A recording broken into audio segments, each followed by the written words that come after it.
أعوذ بالله من الشيطان الرجيم.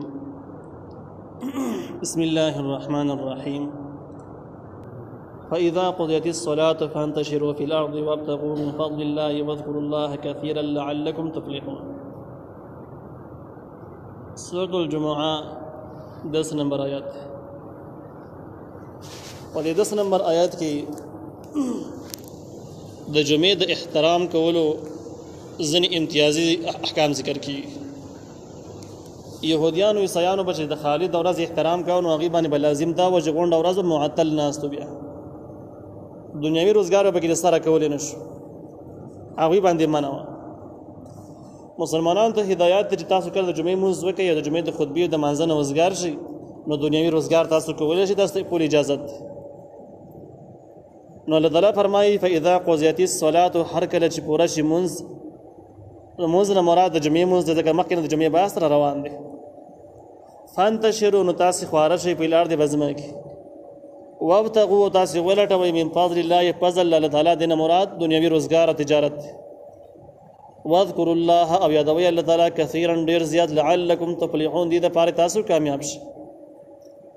نو دې ځای کې وابتغوا لټول امر دی، خدا د یهودیانو د عمل په مقابله کې دی. نو خلاصه یې دا شوله چې ستاسو دپاره جایز دی. همدغه د وصولو طریقه ده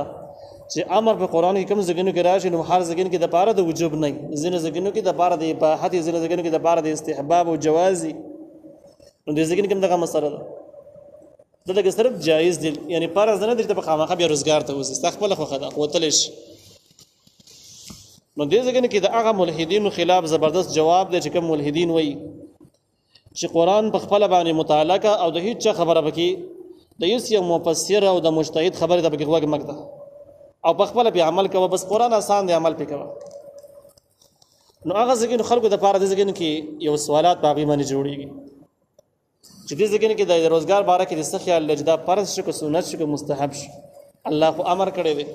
که امر هر ځای کې د فرضیت دپاره راځي دلته کې څه جواب کې د بکار فرض شي، او که هر ځای کې فرضیت دپاره نه وي نو به د څنګه معلومې بیا. نو دا د اصول فقه مستقل باب د مسائل دي چې کوم ځای کې قرائن او علامات اشاري موجود دي چې دلته کې د فرضیت دپاره نه شي، هلته به د فرضیت دپاره نه وي. کوم ځای کې چې قرائن موجود نه وي مطلق ذکر شي، هلته کې به د وجوب دپاره وي. دا اصول او دا مسائل د اصول نه معلومېږي. نو که هر کس په قرآن کې سر ورکړي روزانه پکې خبرې شروع کړي نو څه بل طرف ته ولاړ شي. واذکروا الله، یادوئ الله تعالی کثیرا ډېر زیات لعلکم تفلحون، دې دپاره تاسو کامیاب شئ. یعنی واضح موږ خطبه باندې هم اکتفا مه کوئ، د دې نه علاوه هم الله تعالی ډېر یادوئ، ځکه دې دپاره چې د انسان د کامیابۍ ټول رازونه د الله تعالی په ذکر کې پراته دي. تاسو چې کله فرض لمونځ کوئ په اسلامي احکام باندې عمل کوئ، په زړه کې او په خوله باندې الله یادوئ، ستاسو ټولو کارونو ته کې الله تعالی تاسو اساني پیدا کوي، رهنمایي به هم کوي او مخکې به مشکلات تاسو په خپله باندې حل کېږي. وَإِذَا رَأَوْا تِجَارَةً أَوْ لَهْوًا انفضوا إِلَيْهَا، هر کله چې دوی ویني تجارت لره او لهو یا یو عبس کار لره انفضوا خورېږي الیها هغې ته وترکوک، او تا پرېږدي ای پیغمبره قایما په ولاړه باندې. د دې آیات نزول او د دې مضمون د یوې خاصې واقعې سره تعلق لري. خاص واقعه دا و چې نبی کریم صلی الله علیه وسلم مدینه منوره کې جمعې لمونځ کاوه. هغه وختونو کې نظام داسې و چې د جمعې د خطبه به د مانځه نه وروسته وه، اول به لمونځ وشو، د هغې نه بعد به خطبه وه. نو هغه وخت کې دا احکام لا نه و نازل شوي چې د خطبې اورېدل فرض او واجب دي، دا مثال چاته معلومه نه وه. نو په دې کې دحیه نوم یو سړی دی، تاجر دی، شام نه سامان راوړ او نغاره ووهلی شوه، د نغارې نه پته ولګېدله چې تجارتي سامان راورسېدو. او په دې زمانه کې په مدینه منوره کې سخت قحط ګراني وه، او دې دحیه نومې تاجر چې کوم دی نو د کمال داسې و چې د به ژوند ضروري سامان ټول به ورسره و، او د ده تجارت په داسې انداز باندې و چې کله به دی راغی د شام نه به سامان به راوړ، نو د ژوند چې کوم ضروري سامانونه دي انسان د غټ ضرورتونه بیخي کورني نظام کې دا ټول سامانونه به سره میلاوېدل او د به اخیستل او د خرڅول به. نو چې کله به د نغاره ووهله نو د کلو بانډو ټولو خلکو به رامنډې والې، ښځو سړو به رامنډې والې، ځکه د هر چا به خپل ضرورتونه او سامانونه به اخیستل. نو په دې ټیم کې هم داسې وشوله چې جمعې لمونځ شوی دی، سلام وګرځولی شو، د خطبې نمبر دی چې بهر په بازار کې نغاره واله شو او دا سړی را دې وخت پورې مسلمان نه و دې وروسته ایمان راوړی دی نو صحابه کرام بارته منډي او دوی خیال هم دغه وجه کې خطبه اوریدل غني څه ضروري حکم نه دی فرض واجب نه دی ځکه څه حکم باغ ټیم کې نه راغلی او دوی خپل ضرورتونه دوی لاړ او هغه تاجر نه سودا اخیستل شروع د آیاتونه نازل شو هغه باره کې چې کله دوی تجارت ویني یو عباس کار ویني نو بیا خوريږي هغه ته تایوازي پری دی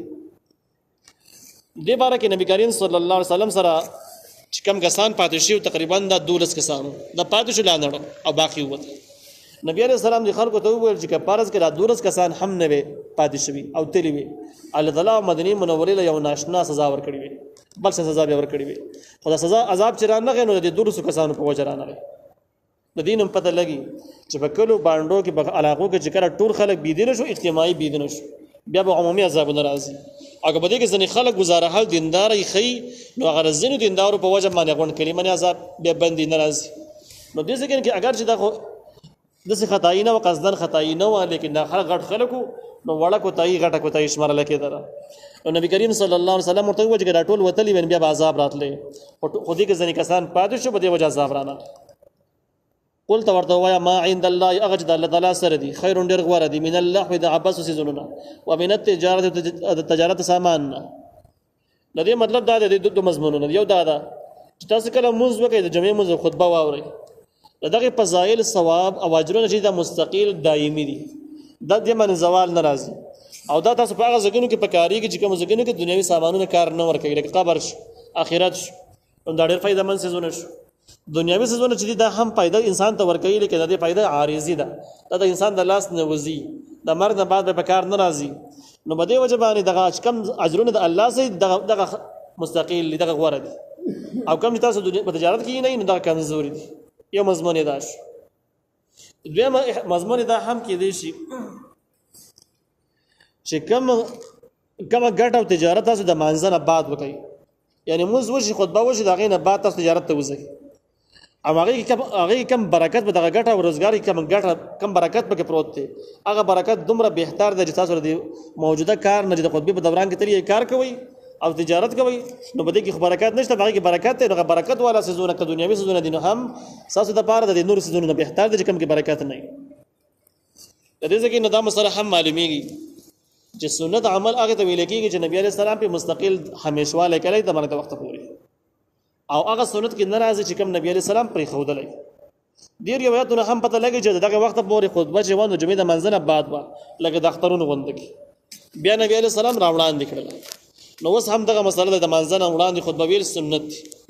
او د منځنه بعد ویل په الحال ناجایز دي ځکه چې په الحال د سنت نه د منسوخ حکم دی نو اگر کله پر روایتو کې شته حدیث دی ثابت دی خدا جایز وسنه ده بلکې اول کول پکار دی والله خير الرازقين الله تعالی غوړه رزق ورکون کوي